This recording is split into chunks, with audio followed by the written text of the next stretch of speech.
Okay, the Tactica for today is going to be on Penitent Engines. This is a Sisters of Battle Heavy Support choice. It's one of the two fairly functional close combat units for the Sisters of Battle. It's got a specific use. It works very well against infantry, troops, large mobs, things like that. It's a walker. It gets it has no upgrades at all, but it gets the ability to go in squadrons. You can take 2 more for 85 points each. There was confusion. Some people apparently were confused with this in the Codex, but it was clearly changed in the FAQ so that it states that they are a squadron.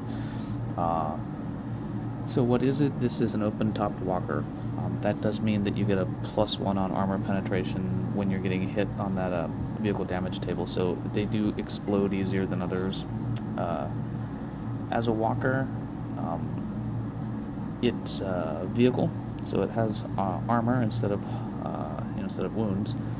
It's got front and side armor 11 and then rear armor 10, so it's a walking rhino. What are some of the other things to really think about with these? Well,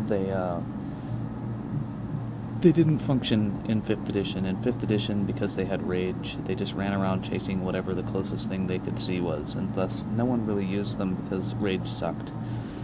That's greatly changed in 6th edition. Now they get a bonus to attacks when they charge. And being that these get d6 plus 1 attacks to begin with, that would give them d6 plus 3 attacks on the charge, so that's a lot of potential attacks, and I'll go through their attack stats in a little bit. They also have Shield of Faith, just like any Sisters unit, which means that they get a 6+ invulnerable save. That's awesome, because there are very few walkers that get invulnerable saves. They have a couple special rules that only apply to them. They would have what's called Unstoppable Rampage, which they ignore shaken and stunned results on the vehicle damage table. That's useful for something that's in close combat. You don't want to just stand there and do nothing. They have 2 Dreadnought close combat weapons. They're 2 arms. Those close combat weapons have heavy flamers built into them. So they boost the strength on the Penitent Engine from base strength 5 to 10. And these guys have a special rule called Battle Frenzy, which is relatively phenomenal in some situations. It says for every unsaved wound that it inflicts in close combat, it immediately makes another additional attack. And those don't generate additional wounds. But what does this mean? This can get comical in a way, and I've actually seen it happen. When you attack, say, swarm units, Scarab swarms or Beastmaster units from the Dark Eldar, something like that, and you have multiple wound models like Scarabs that die instantly when they're wounded by strength 10 weapons, that means that you get additional attacks for every one of those wounds. So if you took out, let's say you rolled a 6 on your attacks, +3 from rage and the +1, you could potentially get 36 additional attacks. That would be your additional 9 plus the 9 times 3 for the unsaved wounds when you just killed lots of swarm units. So you can wipe out huge units of things like Scarabs with 1 Penitent Engine, and it will probably go before the Scarabs, so it's obviously likely to do that kind of thing. What other things does it have? In terms of war gear, both of its weapons have heavy flamers. They're not twin-linked. There are actually 2 heavy flamers. And because it can rotate on its base, it can basically put that template down on the same spot. So this has 2 great functions. It lets you kill large numbers of infantry, but you do have to be careful here. You could end up killing so many that you can't charge them. Or it gives you 2 walls of death for every Penitent Engine in your squad. So let's run through its stat lines, and I'll talk about some uses. Its weapon skill 4, its ballistic skill 2. So the 4 is pretty good. It means you're likely to hit most opponents, particularly if they're going to be infantry. Ballistic skill 2, well, unless it was shooting something on the battlefield like a quad cannon, it doesn't use its ballistic skill to shoot templates. Its initiative 3, now this is a problem. It doesn't matter much when going up against infantry. When you're trying to take out a mob, even of Space Marines or something, the initiative 3 doesn't matter a whole lot. But when you go up against other walkers and monstrous creatures, it does. So this unit I would say the Penitent Engine excels at taking out mass units of troops, but not at taking out monstrous creatures. Now, if you can force them to charge you through cover, that's different. I mean, these will destroy any sort of vehicle, so another walker that is forced to charge them through cover, the Penitent Engine will win, because the other walker will be on initiative 1.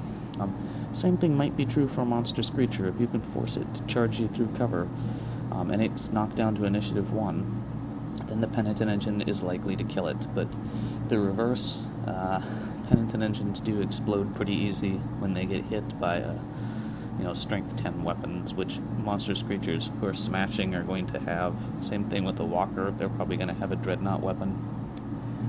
So you have to think about that. This unit shouldn't carte blanche just attack anything. It should pick its targets well. And so let's talk about that. So what are the tactics? These guys can go in squadrons to start with. I would suggest, unless there's some really compelling reason not to take a squadron, I would take 3 Penitent Engines. Now, they're expensive, 230 some points, but your opponent has 2 choices at that.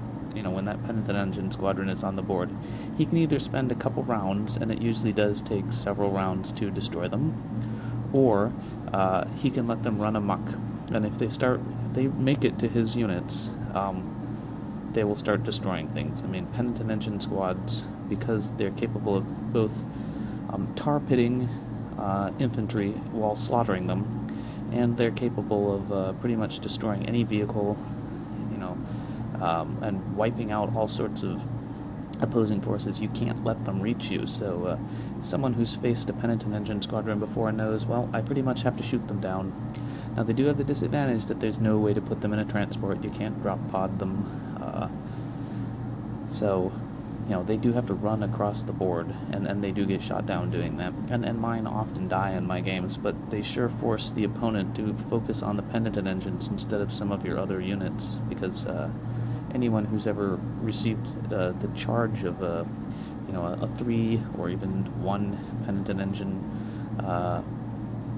squadron pretty much knows they can't let that happen, or they will lose the game, if not a majority of their units.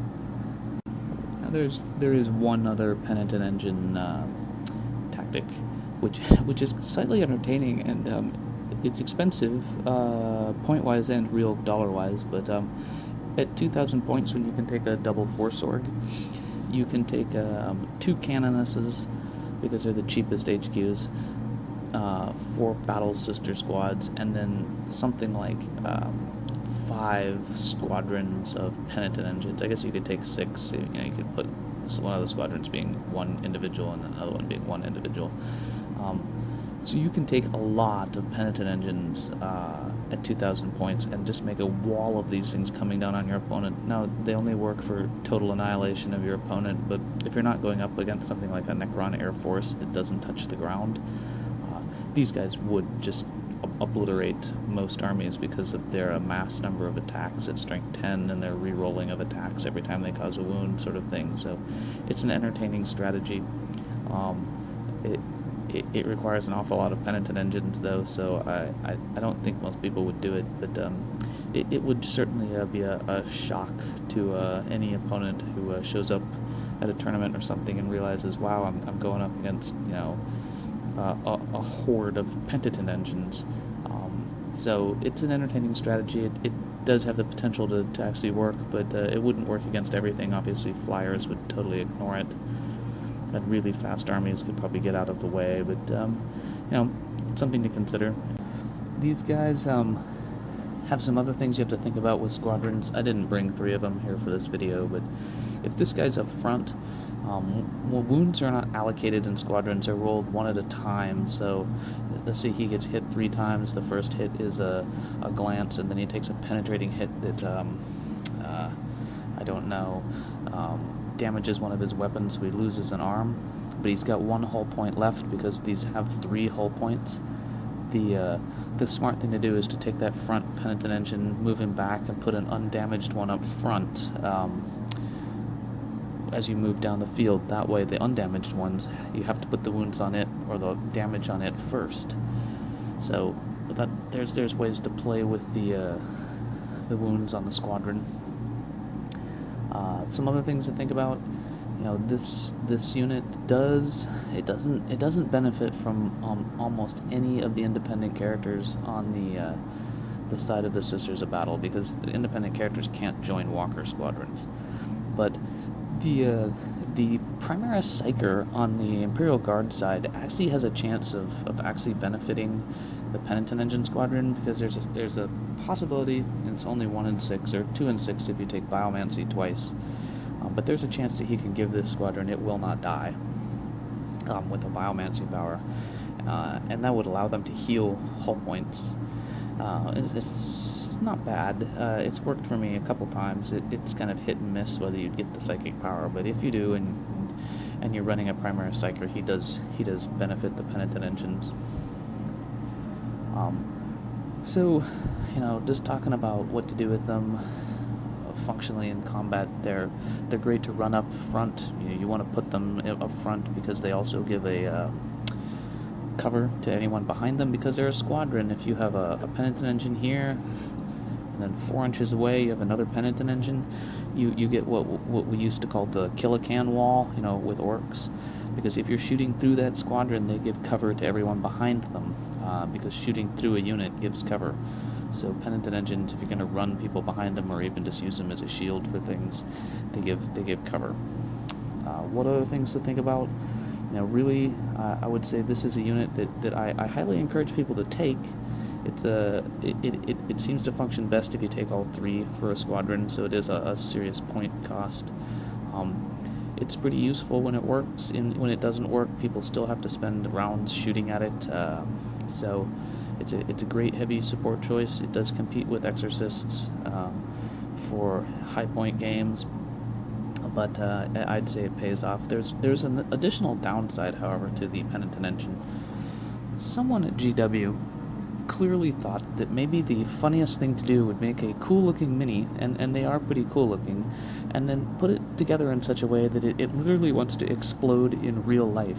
It's held together with multiple ball joints. They're made of metal, so they're all pewter for now.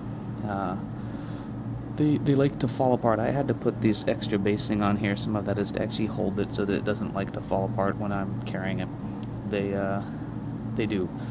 They tend to actually explode in real life, which is a terrible disadvantage. And the worst part is this smokestack up top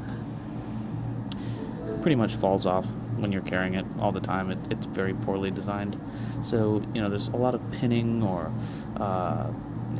using epoxy weld and such things to keep these together, because Penitent Engines do fall apart fairly easily. And they are cool looking, but that's probably one of their big disadvantages. Cool, but difficult to keep together. And they're difficult to assemble, because if you buy them brand new now, they don't come with assembly instructions. They just come in a white box. So that's the review. I would say this is a great take-it unit in the right circumstance. It will completely obliterate an enemy army. In the wrong circumstance, it just gets shot a lot, but that takes shots away from your other units, which could be important. It's one of the 2 close combat units, so that's something to think about. And with those heavy flamers and Wall of Death and the improvements to Rage, they really got much better than they did in 5th edition, so that's the Penitent Engine.